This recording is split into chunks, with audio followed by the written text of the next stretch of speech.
When I first heard of The Acolyte, I was moderately interested, but not interested enough to actually watch the thing. Disney has been pushing the High Republic timeline between 100 and 300 years before the events of the core films, and it seemed like a good way to tell fresh stories without being bound to the Skywalkers. So seeing their first big budget attempt to bring this to screen was moderately interesting, though when stuff started coming out about the show, I couldn't help but think, it just doesn't sound like something that's interesting to me. That is, till the show began coming out, and the discourse surrounding this show was abysmal, like The Last Jedi or Batman v Superman discourse of people just being angry and the fandom being totally divided. Frankly, I like to understand the discourse, so I started getting FOMO. Anyways, Disney Plus aired the final episode of The Acolyte a few days ago, so I decided I'd finally sit down and watch the thing end to end, and my opinion is that it had solid setup, but the end of the show kept outdoing itself with how absolutely dumb it could get. Anyways, we are getting ahead of ourselves a bit here, so let's dig in. Development for this show began around the premiere of The Rise of Skywalker, when Leslie Headland was approached to develop a Star Wars show following the completion of her TV show Russian Doll she was doing for Netflix. Previously, she worked for Miramax for 6 years and did 1 year as Harvey Weinstein's personal assistant. She claims she didn't know about the stuff that Harvey was doing at the time, all the weird sex stuff. And her play The Assistant was based on her time with Harvey Weinstein and basically calls him out for being a huge foreboding asshole, but doesn't cover any of the weird sex stuff, so I think her claims that she didn't know that stuff is actually possible, but regardless, we don't know, and she sort of tried to bite the hand that fed her, which is good because being complacent with Harvey is a big shadow over your career.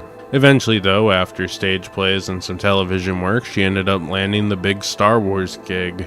On May 4th, 2020, the show would be officially announced and be sitting on the ever-changing, hard-to-track Star Wars slate, which always seems to have announcements and cancellations constantly. Headland claims around this time she took a lot of influence from the Star Wars EU novels and games, which watching this is pretty obvious for better or for worse. Headland interviewed and assembled a writer's room that included people with very different relationships with Star Wars as a franchise. Some that loved all of the Star Wars canon, some original trilogy fans, and one writer who somehow applied for the job having never seen Star Wars before, to apparently play devil's advocate and presumably do coffee runs for the group. Headland decided that since George Lucas was inspired by Kurosawa epics to make his grand-scale Star Wars epics, Headland would instead take cues from martial arts stories to make a more personal one-on-one feel in this smaller, more isolated story in the Star Wars universe.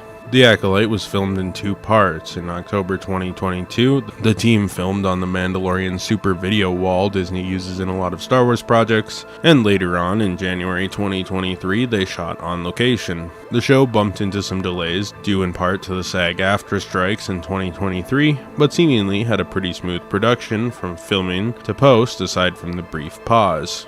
The Acolyte takes place 132 BBY, or 132 years before the Battle of Yavin, and starts on an assassin assassinating Indra, a Jedi Master that was minding her own business on an assignment when she showed up.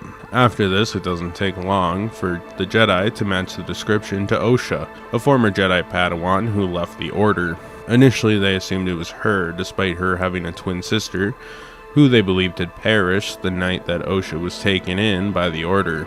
Osha is arrested, but when another member of the team that took in Osha, Master Torben, ends up dead, Sol, the Jedi that captured and trained Osha, realizes that perhaps his demons are coming back, so to speak, and the night of Osha's rescue replayed. Turns out Osha and May were part of a witch coven, and one of their mothers had created them using the Force. Osha wishes to leave the coven and explore the galaxy as a Jedi, but her moms and sister don't want that to happen. May, her sister, traps Osha and disaster strikes, killing everyone in the coven, with Osha seemingly being the only survivor. May's survival is confirmed when she ends up coming back to confront Sol at the temple, where Torben committed suicide. Due to the 2 of his colleagues from his initial mission to the Coven being dead, Sol creates a team to try to warn Kelnaka, a Wookiee Jedi, and the only other survivor of the original mission besides himself, of the coming threat May poses to him. However, as the team end up closer to the Jedi, May is also on the planet, heading to his location along with Queemer, a supposed weapons dealer who is guiding May to the Jedi. The paths converge, and as the Jedi arrive at the hut of Kelnaka, we learn he too has been murdered, slashed open by what appears to be a lightsaber, though this doesn't necessarily imply May, as she's never used a lightsaber, using shuriken instead to attack the Jedi previously. The Jedi head back out to be confronted by a strange Sith who starts dispatching of the Jedi one by one, eventually slaughtering them all besides Sol, May, and Osha. Before Osha manages to temporarily subdue him after he reveals to be Queemar. But, like, who else could it have been, I guess? No one else in the show has really left the side of our characters. Anyways, Osha and May fight while Sol is incapacitated, and May knocks out Osha, and I shit you not, they do a parent trap and swap places, which is where the show was gone from me. I'm like, I don't know. But whatever. Anyways, May starts talking with Sol, who eventually admits what truly happened, and that basically he and his team had a freak misunderstanding with the witches, who also misunderstood, and all the witches died, with the only Jedi who really didn't do anything being the poor Wookiee Jedi Kelnaka. While Osha starts being seduced to the dark side by Queemer, or the Stranger as he's now officially known. In the final episode, with all the sins laid bare, Osha, May, Sol, and the Stranger cross paths in the ruin of the Witch Coven. Sol fights the Stranger and holds his own, with them both eventually being disarmed, and Osha ending up with Sol's lightsaber, which after being lightly tossed by May, is ignited and immediately becomes the color red from the blue it originally was. Not really sure how a light toss caused the Kyber crystal to break to the point it could be changed by Osha's growing Sith energy, but regardless, whatever. Sol admits to the two women that they are actually one person, exactly the same and not actually twins, but they somehow inhabit two bodies. They learn this because Torben ran that mini-chlorian machine from the Phantom Menace, and their force auras matched exactly, something that even identical twins don't do. Regardless, out of anger, Osha kills her former master Sol, and May, Osha, and the Stranger flee. This is when a Jedi task force land that hope to end the conspiracy once and for all, and are led by Master Ro, a prominent side character we'll get back to eventually. In a bind, May offers to surrender herself after having the Stranger make her conveniently lose all her memory, which will somehow let the Stranger and Osha escape. They do just that, and the show ends with pretty much everyone dying, and Osha and May perfectly swapping roles in the show. I suppose the only real consequence is that May had her mind wiped. The end. The Acolyte has a fair amount of characters, some that die for a plot purpose and some that get killed with reckless regard, to cleanly wrap up the series without breaking canon on the Sith, who have apparently been dead for 1,000 generations, or as far as the Jedi know. A Sith Lord. Impossible. The Sith have been extinct for a millennium. Something a lot of whiny Star Wars fans were so concerned with, myself included, however. Regardless, let's break it down. Osha is one of the main characters of the show.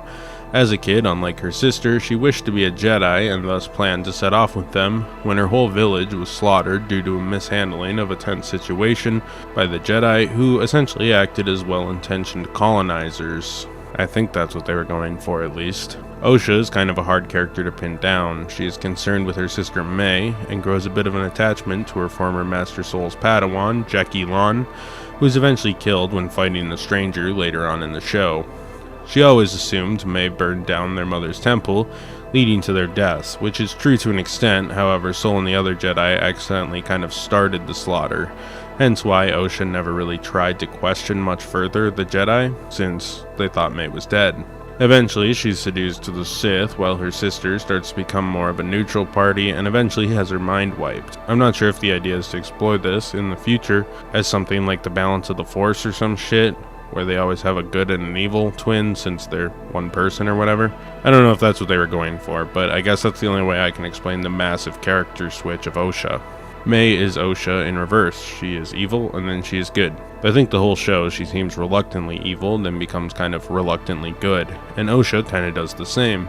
It's weird because I don't think they really differentiated the sisters very much. The only thing that screamed different character was the clothing and hairstyle. Amandala Stenberg, who plays the sisters, really just does one character for both. the reluctantly good and the reluctantly evil. It never adds anything like ticks that one is the other, so to speak. I think that partially comes down to the writing, but when the sisters kind of swap and the status quo is reversed at the end of the show, nothing really changes. I mean, honestly, it could have been May standing next to the stranger in that final shot and Osha with her memory wiped, and nothing really would have changed. So, at the end of the show, we basically just have a name swap. I was kind of annoyed because the show didn't really build to anything. We may be getting ahead of ourselves a bit though here, so we'll come back to this. Soul is kind of the only character with a real character arc, since every other character dies before they can have one, with May having her mind wiped and Osha just becoming May from the start of the show, and Soul is pretty well written for a side character and fairly interesting, admittedly. Soul, in a panic, murders Osha's mother when trying to take Soul from them to let her follow her destiny or whatever. Osha's mother, Anesia, was actually going to let the child go with them, but she starts doing this weird witch shit for no reason, so he accidentally kills her. I don't know, the whole scene was clunky as hell, along with the rest of episode 7, but again, we'll come back to this. Regardless, he feels bad and kind of covers up the events on behalf of Osha, since he saw it was the best thing to do. Though those good intentions eventually weaved a web of deceit that would cause the whole plot of the show to come into place. Upon his death at the hands of Osha, he learns he failed her, or couldn't make up for it, and gets slaughtered. Soul lives with a guilty conscience, but is a good man who made a mistake when Osha's mom was tweaking, doing some weird Dementor from Harry Potter shit, when she could have just told him Osha could leave with him. I was going to let Osha go. And he covers it up because I don't know, they never really explained that. All he wanted was good things for Osha, and she became a good woman, up till she suddenly isn't after spending an afternoon with the stranger. But I guess that's sort of the old rushed Anakin Skywalker approach to the dark side, which was a little more excusable in a film having to rush that, but I digress. Yord Fandar is a boring by the books master and a student that grew up alongside Osha. He is mostly like moderately established fight scene fodder that is eventually used to attempt to add some punch to episode 5's stranger reveal when he is unceremoniously killed. Jeki, not far from Yord, never really gained much of a character throughout the show. She was Soul's Padawan after Osha, and her and Osha connect a bit on that, but otherwise she just gets killed with very little development. No!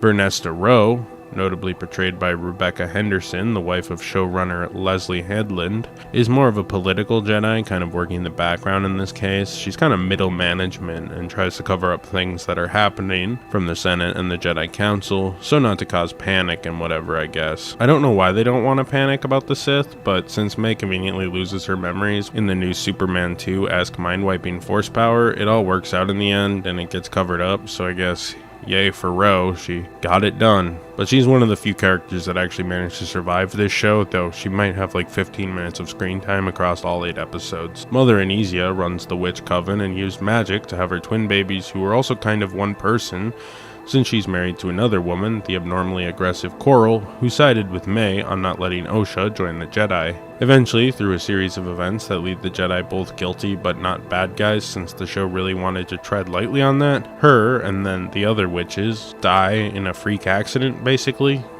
So, that was their character. Indara was there on the night the Witch Coven died. She was sort of the de facto leader of the group and orchestrated the cover-up that May killed the witches by starting a fire in their compound. In reality, Kleneka was possessed by the witches following the death of Mother Anesia, and Indara used the Force to break the witches' control of Kleneka, somehow instantly killing all of them to again conveniently make it the Jedi's fault, but also not really. The fact that they blame May and didn't tell her the truth frankly doesn't make much sense based on what we see from episode 7. They used witch magic to control Kleneka, who they attempted to use as a weapon to kill the other Jedi. So, isn't it just self-defense? Anyhow, she's the first victim of being killed by May in her revenge quest, being ambushed in a bar.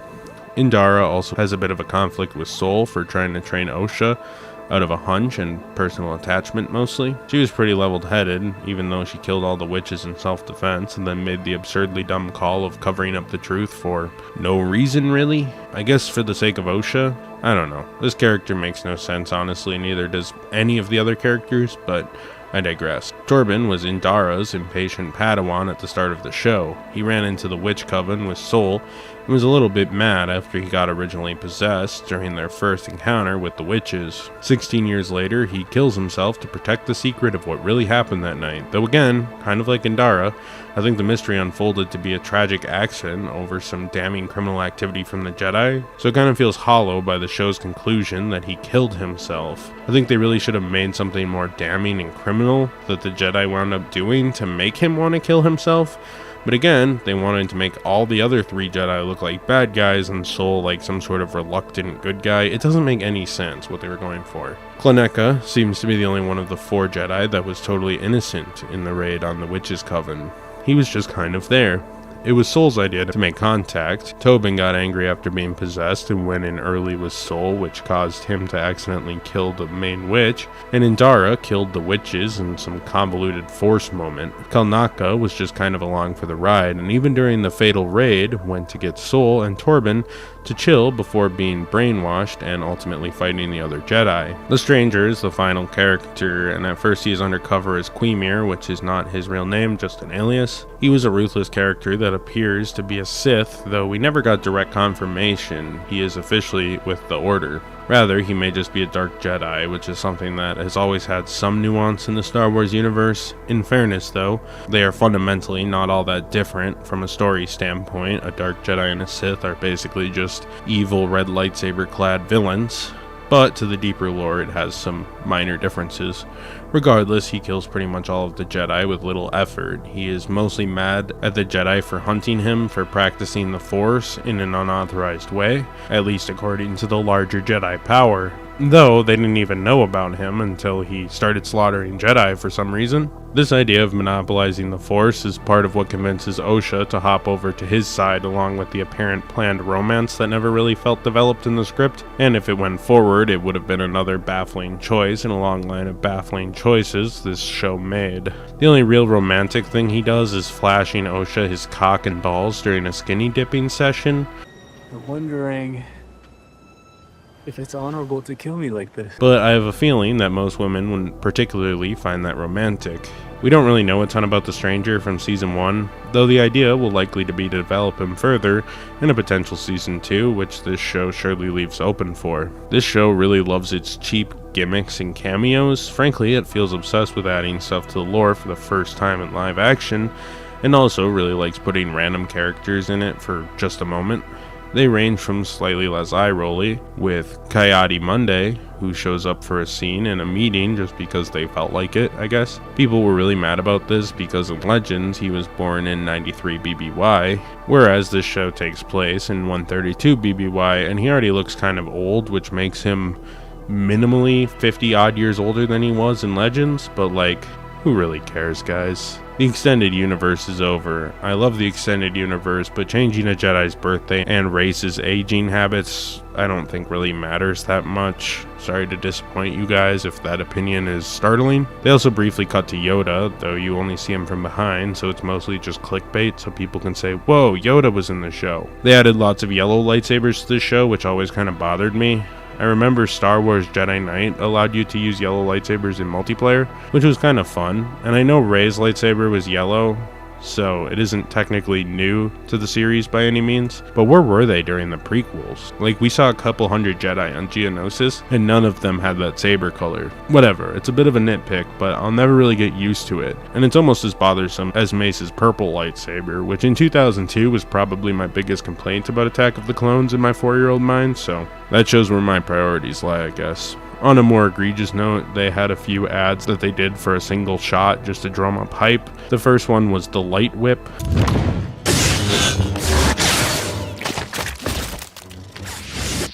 And I know the Stranger has a light dagger, but whatever. That's kind of like within the realm of a lightsaber. The light whip is just so dumb. I've never liked the idea of it, and it seems more like something to add for marketing purposes, along with our Darth Plagueis cameo. Darth Plagueis looks so bad in this show that even in darkness, he looks like shit. He looks pre-rendered. I also think there is a non-zero chance they added him late in production because he just shows up randomly for like 1 second in a random cutaway, as Osha and the stranger head off planet. Literally, blink and you miss it. If it was actually planned, why not do what they did with the Emperor in The Empire Strikes Back? A real quick cameo over a hologram. Perhaps he could have talked to the stranger, and this could reveal to the audience they're in cahoots or something. Like, if you're gonna give us a major cameo, perhaps build it off of a functional story reason. We don't need to see a fight or a battle, but perhaps just hint at what he has to do with the whole scenario, or where he might go in a potential season 2. It's dumb and was clearly added late in the game with no real plan for the character except to show him for free press. And that's what all these cameos are. Obligatory free advertisement to trick people into talking about and watching a show that, based on its own merits, really doesn't have much going on as it relates to the core Star Wars story, which is also perhaps just a big issue with the High Republic era in general from what I gather. This all reminds me of the much hated and disastrous mystery box philosophy J.J. Abrams set up with the sequels that painted them into a lot of corners which they had no plan on how to get out of. Do the creatives of Star Wars have any plans to pay this off? Probably not yet, and much like Snoke, they're fanning the flames for a payoff that, as of now, I can almost promise you has not been thought of yet. And that is a huge problem in serialized storytelling in modern Star Wars. The tone of the show is miserable, and not at all in a good way. The High Republic is a time of prospering in the galaxy, and you could easily tell a tale of Jedi who took something too far and used power and corruption to cast a shadow over the whole issue. This is not really what they did. The Jedi are guilty of being dumb, as the whole scenario is pretty explainable without anyone really being guilty, and Osha not really needing to be lied to. Sol is the only one who kind of has something to hide for the so-called greater good, but we have every character getting slaughtered or killing themselves, which made sense in Revenge of the Sith or even Rogue One. But here, it really wasn't necessary. They made up a bunch of Jedi characters exclusively so the stranger would look badass killing them in episode 5. And the 4 Jedi that were on the planet when the original mystery took place don't really have satisfying conclusions because, frankly, episode 7 shit the kind of interesting bed they set up in episode 3. It was all a big misunderstanding, I guess. Why not kill like 1 or 2 of the Jedi and leave a couple alive? The only surviving characters we have moving into a potential season 2 with are Osha and May, who had arcs kind of, but not really. Osha is ostensibly May at the start of the show, now with the actor that plays the two pretty much doing the same thing between the two, making that switch literally pointless. May has amnesia, which I guess could be interesting perhaps, and we have the stranger who is edgy and kind of a hippie Sith, which may be cool. But now they have to introduce new characters for half of the next season rather than just pulling a couple over. They have to add Plagius and figure out how to take the sisters in a new direction. Sad thing is, I like Osha, but by the end, they really rush her into a journey to the dark side, and it's an absolute mess. The show is depressing and doesn't hold an ounce of hopeful adventure, which is the thesis of Star Wars as a film series, comic series, book series, video game series, and television series. Star Wars can be dark, but is this really the shit we want to see? It's devoid of any joy, adventure, or fun, and it tries real hard to be smart, but the show, when you put any thought behind it, is really dumb. And even basic questions, like how the witches died and this and that, are just brushed away with really simple and dumb answers that really don't make sense within the context of the universe. On a less dramatic note, The Acolyte had music composed by Michael Abels, and it's right on the money for Star Wars. If I didn't know better, I'd assume it was John Williams. Perhaps it's more subtle, but it fits the musical thesis of the series, and Michael Abels did a great job making the music consistent with the overall saga, which I think is as important as adding similar iconography like spaceships, lightsabers, etc. The music is so boiled into Star Wars, so he did a good job. I think in a lot of ways, Leslie Headland was brought on to bring some modern youthful energy. She's like 40, so it's not like they threw it in the hands of kids, but she kind of has hip modern views and worked on shows like Smilf, a sitcom about a single MILF who likes to, I guess, have sex with people or something. Heathers, a show inspired by the 1988 film by the same name, about hip high school girls, with one of them eventually fighting the establishment with an edgy ex-boyfriend. Russian Doll, a show about a lady dying repeatedly, well, in a time loop, who has to figure out her murder, which, isn't that just the same concept as Happy Death Day? I haven't seen Russian Doll. Happy Death Day is a good movie. And the show, Single Drunk Female, a show that seemingly follows a single drunk female My point in bringing all this up is I think Disney really wanted to tackle the 20s to late 30s female demographic and get them on the Star Wars train, along with the largely male demographic. You know, expand Star Wars' scope, and I think that allowed for some interesting ideas. And no, I don't really care about the LGBT stuff, that's fine. In fact, the lesbian space witches was kind of a cool concept, so no, that's not what I'm referring to when I say hip stuff. What I mean is the fucking pop song they made for the show. At one point in episode 3, the lesbian space witches sing a little song about the power of many or whatever. Power of two. The power of many. And it's kind of an odd moment, but it's not too crazy or whatever. But in connection with this, to further sell to the demographic, they wanted to make a hit pop song for the show. The song was of course called Power of Two by Victoria Monette, and it's kind of a dreamy pop vocal track by the artist, and it's kind of fine, I guess, but what the hell is this? Like, honestly, it's kind of a strange piece of Star Wars marketing, and I mean, Star Wars always kind of had strange marketing, but this is really odd to me. Regardless though, despite it being the lead single for a Star Wars show Disney wanted to push, it didn't even make this relatively small pop artist's top 8 tracks on Apple Music, which is sort of hilarious. Also, the show is sort of mega depressing, with really poorly written characters, and notably led by 2 really bland female characters, so I don't know how much this actually reached that intended demographic. Though I suppose that may be why they were trying to cook up a romance between Osha and the stranger, I don't know. Just so weird from a marketing standpoint to make an original pop song for Star Wars. The editing in the show was solid enough. It was done by Mike Oleskin, who worked largely on TV projects, perhaps most notably that Willow Disney Plus show that I think Disney deleted or something if I'm not mistaken, and Cheryl Potter, who worked on numerous projects, most notably helping to edit Solo: A Star Wars Story. One thing I think is kind of weird is the continued tradition of Star Wars wipes, which the show used so much, like the early Star Wars films did. Here, it's a little odd with the sort of modern cinematography and feel, but it's not a big deal. Much like the music, I guess it's maintained to add that Star Wars feel and aesthetic, though I think by now they can probably retire the wipes and I wouldn't be that mad. Chris Teague is one of the 2 cinematographers for this show, working with Leslie Headland to create the look for Russian Doll, along with fellow cinematographer James Friend, who worked on shows like Willow and several films. And they both did a good job making this show feel sleek and modern, and everything looks really cool. A lot of the CGI looks a little fan film-esque. It's not very good, and I can't help but feel the same about the woods settings, since a lot of fan films shoot in the woods because it's cheap or free. The show looks good, but I wish more care was put into the effects and perhaps some more varied locations throughout the Star Wars universe. Another thing I wanted to talk about were the convenient-ass force powers. This has been a trope in Star Wars since the start, but the prequels is where they got really bad, like when Qui-Gon and Obi-Wan suddenly got super speed to dodge the fire from the droidekas. Let's go!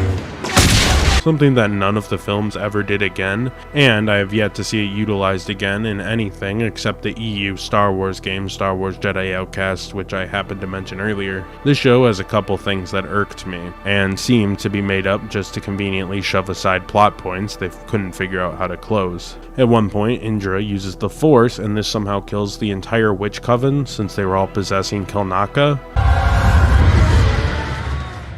So, did the brainwashing thing kill them, or did she just use the Force so good she magically killed 20 witches who are also all empowered by the Force? That is what we call very lazy writing. It also allows for Indra to be guilty, but also not really. I would be hard-pressed to even call that manslaughter. It was self-defense or an accident, because how would she know that they would all magically die when she took them out of their Force trance? Also, when Soul kills Mother Anesia, she turns into black force dust and starts menacingly flying at him, so he stabs her, again, in self-defense. So, like, in what world was he really wrong? Finally, the stranger, May, and Osha meet up at the end of episode 8, and it's decided that Osha would join the stranger and May would get captured by the Jedi. But to maintain the mystery, the stranger uses a brand new, instantly effective mind-wiping force ability. But it's like, that's new. He did the cheesy Superman 2 forget power thing. It's just convoluted and really stupid. I can attempt to wipe her memory. Remove any trace of you or me. Then the pair just take off without May. But why wipe her memory and not just have all 3 of you escape? Or, if May doesn't want to come with, why not have all three of them go their separate ways? We know Osha and the Stranger make it out without trouble, so did the Jedi just get May and call it a day? I mean, they came like 15 deep. They could have captured her with a couple of them and then still ran to catch Osha and the Stranger. I will say the show has cool fights. Headland set out to make Kung Fu-esque fights and delivered. Hell, Indara uses some wire work in one of the first shots. This is perhaps fitting too, since Carrie-Anne Moss, who played Trinity in The Matrix, played the character. A lot of people were kind of mad since the Force allowed the creation of May and Osha, but honestly, who really cares? What do you want them to say? The space lesbians just made it work and they magically had the kids? It's fine, I don't care. It also adds the unnatural idea of the two characters being the exact same person, down to the, mini-chlorians, though I think that whole idea was undercooked. Perhaps the show should have kicked around the idea that the girls switch alliances as a way for the Force to balance itself or something like that. One's always good, one's always evil. That would have at least been something, and perhaps you could have had Yoda to say that, so his cameo was less blink and you miss it, and that seems like some shit Yoda would explain. I'm however not done with obnoxious nitpicks. Disney Star Wars has a habit of throwing cute marketable droids in all of their shows and films, like BB-8, Leia had one in the Obi-Wan show, and now Pip, a droid Walkman thing that serves no functional purpose but to sell toys. Gotta hit all the demos. On that note, we also have a new secret masked villain, a trope that really started in Star Wars, technically with Darth Vader, but it also happened in Ahsoka, now here, 2 shows back to back, where the speculation on who the mysterious masked man was kind of funny to me. Like, didn't we have this conversation 2 months ago, guys? The villain mask is also edgy. It's got like teeth and sort of a smile. Kind of feels like you combine Kylo Ren and Joker in an AI art program. It's not super original, honestly, and looks pretty fan fiction-esque,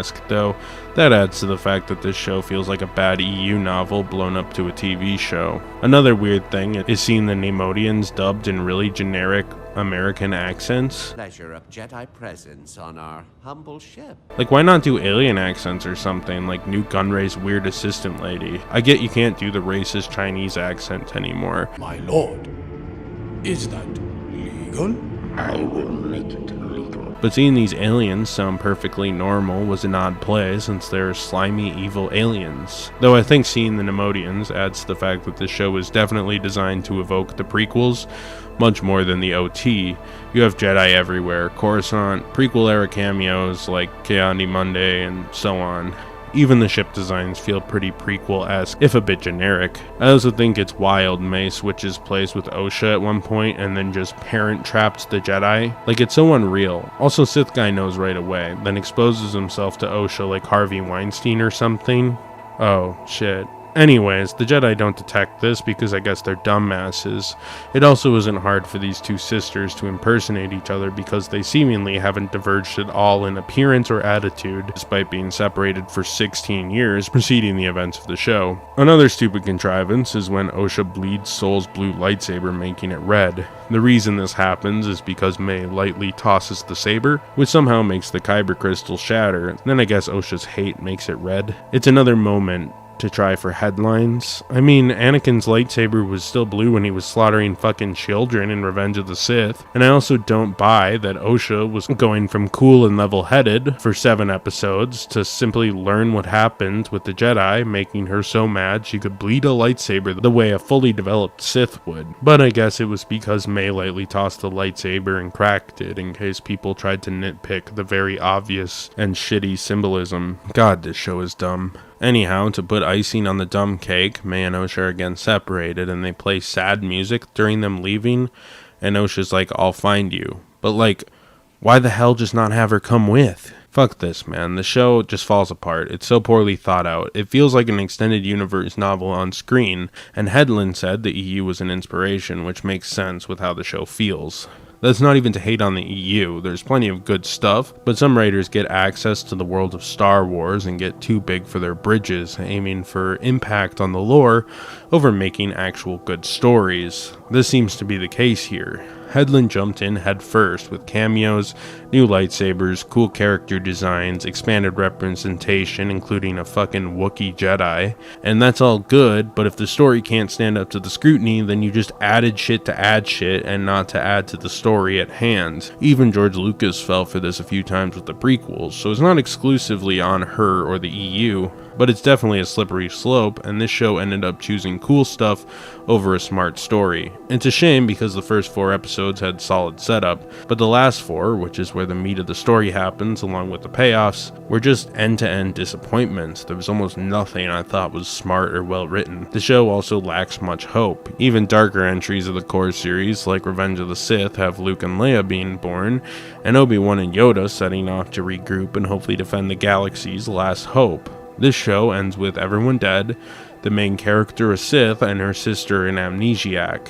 It's depressing, and I don't feel interested in seeing more in any way. Taking away the heart of Star Wars in favor of cool shit is not a good trade when it comes to storytelling. There needs to be something there for the cool shit to actually pay off, which is my point. The viewership on the Acolyte was okay.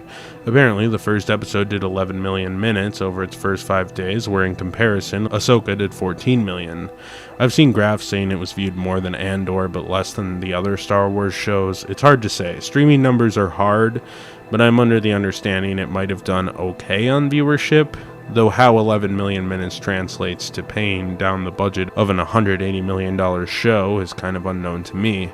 I don't even think media companies really have a strong grasp on what was a good investment from a viewership standpoint, as we can kind of see by the fact that streaming companies are hemorrhaging money. For Star Wars, you also have to factor in toys and merchandise, which is a huge factor in the franchise's continued success over the last 45 years. Season 1 of The Acolyte got a 67 out of 100 on Metacritic and an 80% on Rotten Tomatoes, making it generally favorable, though these scores started populating after like 1 episode, so I'm more inclined to trust Metacritic, which rates it on the season, not the first reaction, which a lot of Rotten Tomatoes scores are. A certain sect of fans, mad about the lesbian stuff or something, review bombs the audience score, so the show is sort of hard to say how it shaked up. Though frankly, that was to be expected from the start, since this show always had an aura that I think the diversity haters were going to swarm to, which is annoying since I want to know what the general consensus is on the show.